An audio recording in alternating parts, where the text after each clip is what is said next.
Quelques jours après l'assassinat de l'opposant Yaya Djilo par un commando de l'armée qui a été suivi par l'annonce d'une présidentielle à venir à laquelle Idriss Mahamat Déby sera candidat. Jean-Marie Bockel, envoyé spécial d'Emmanuel Macron, a eu des propos tout à fait louangeurs pour le putschiste de N'Djamena. J'ai exprimé au président de la République notre admiration pour le processus qu'il a engagé au sein de son pays, pour également la capacité du Tchad à faire face en même temps à un certain nombre de menaces, grâce à des forces armées engagées. Aujourd'hui, c'était un premier contact où nous avons mis sur la table un certain nombre d'évolutions possibles. Et la question n'est pas que la question du nombre, bien sûr, il faut rester et nous resterons. C'est aussi la question de l'adaptation de ce partenariat aux attentes des Tchadiens.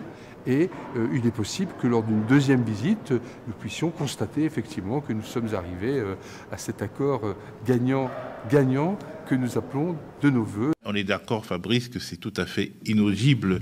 Où est la différence, du coup, d'un point de vue politique et moral entre Paris et Moscou? On la cherche. Bonne question. D'autant plus que la France en a fait des caisses sur la mort d'un opposant en Russie, Alexei Navalny. Il y a toujours évidemment des questions de deux poids, deux mesures assez désastreuses pour l'image, malheureusement, de la politique africaine d'Emmanuel Macron, qui n'a jamais tardé une seconde à aller adouber Mahamat Idriss Déby aujourd'hui avec la mort de Yaya Djilo.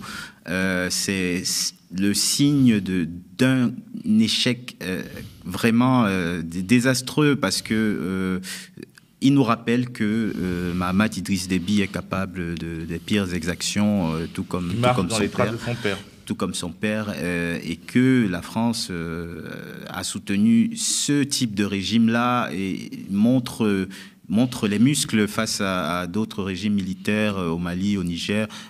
Il y aurait des raisons de critiquer tous ces régimes, mais montrer une différenciation entre le soutien qu'on apporte à l'un et à l'autre n'arrange pas beaucoup les choses et, comme tu le disais, fait le lit aussi de la présence russe qui va continuer d'aller plus loin.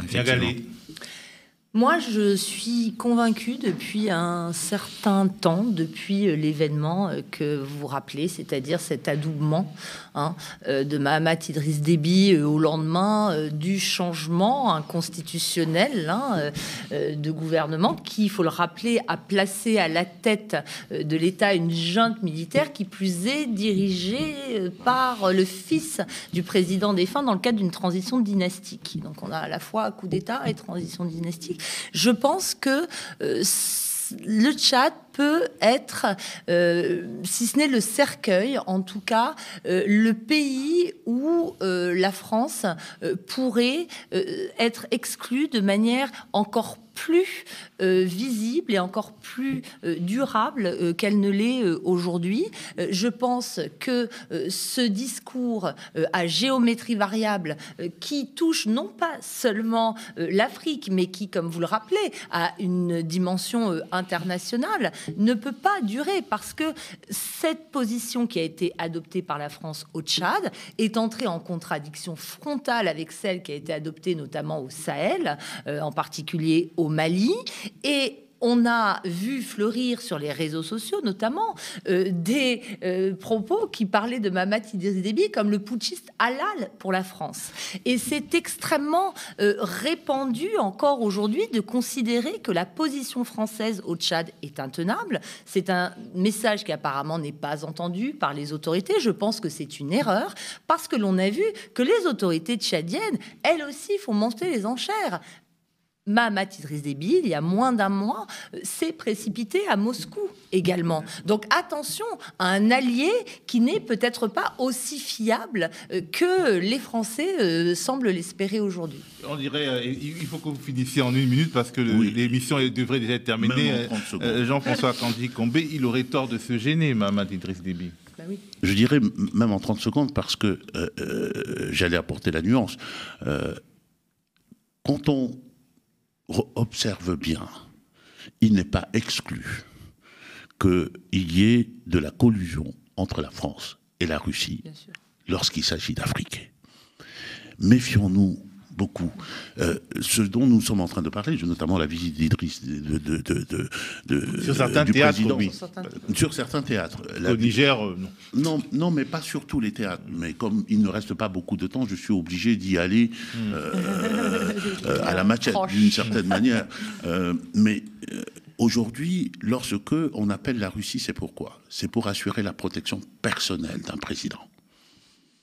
Il ne s'occupe pas des questions de démocratie, le peuple, est-ce qu'il a mangé, est-ce qu'il a... C'est ça que un président va chercher à Moscou. Le président du Tchad a été à Moscou.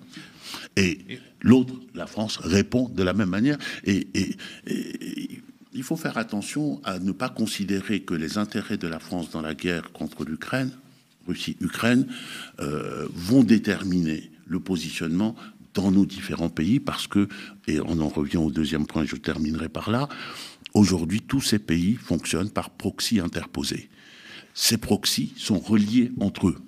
Les Wagner sont arrivés en République centrafricaine, des discussions ont eu lieu ici à Paris. Quelque part, la France qui a même organisé l'arrivée des Russes. C'est quelque chose... Historiquement, ça a l'air complètement fou. Il y a des questions à se poser. Et notre schéma manichéen qui soulève la jeunesse africaine, il faudrait peut-être qu'on se pose et qu'on réfléchisse sur les interconnexions entre ces gens-là pour que nous puissions développer une stratégie propre. Parole de sagesse, et on termine avec Félix Attiadé qui nous écoutait depuis Dakar. Un mot de la fin sur ce sujet de la Russie qui monte en Afrique et de la France qui continue pour le pire avec les pires pratiques. Moi, je m'adresserai d'abord aux Africains eux-mêmes en disant deux choses. C'est qu'une puissance étrangère qui déploie des troupes dans un pays, c'est pour pouvoir influer sur le destin politique, économique de ce pays en question. Et secondo, les questions pour lesquelles on les appelle ne relèvent pas uniquement du militaire, comme le disait tantôt Nyagalé. Ce sont des questions éminemment politiques, donc il faut trouver des solutions politiques à ces questions. Moi, je suis pour que les gens assument leur souveraineté, et cela totalement, notamment en formant bien leurs forces de défense et de sécurité et en assumant tout seul ce qui concerne le maintien de l'ordre, le respect de l'intégrité nationale, et ensuite entamer des processus politiques dans lesquels on trouve des solutions qui font que certains s'insurgent et que d'autres se lancent dans des actions terroristes. Merci. Félix, tu viens d'être influencé par Fabrice qui veut le dernier mot. Ah non, je ne veux pas absolument le dernier mot, mais c'est juste pour abonder un petit peu dans le sens de Félix et dire que la souveraineté, c'est ce qui compte, la souveraineté des États africains eux-mêmes. Les États comme le Mali, le Burkina, le Niger ont décidé de se mettre ensemble. Tant mieux si c'est la volonté aussi de leur peuple. C'est pour ça que les peuples doivent être consultés dans ce genre de décision. Aujourd'hui, est-ce qu'on a envie d'avoir Africa Corps comme leader, comme guide de nos armées? Je ne suis pas sûr. Et si on prend simplement l'aspect sémantique, on se souvient que Afrika Korps, la Deutsche Afrika Korps, c'était le nom des commandements Panzer sous les nazis pendant la Seconde Guerre mondiale. Cette référence aux nazis, cette obsession-là de l'Allemagne nazie, Wagner, c'était le compositeur préféré des nazis. C'est inquiétant, à minima c'est inquiétant, et au mieux il faut se poser la question de nos intérêts avant tout, parce que aucun État ne fait des efforts pour un autre gratuitement. Merci à vous Fabrice Nyagalé et Jean-François, merci à vous d'avoir regardé cette édition de Décrypter l'Afrique, le panel. Rendez-vous la semaine prochaine pour un nouveau balayage de l'actualité africaine.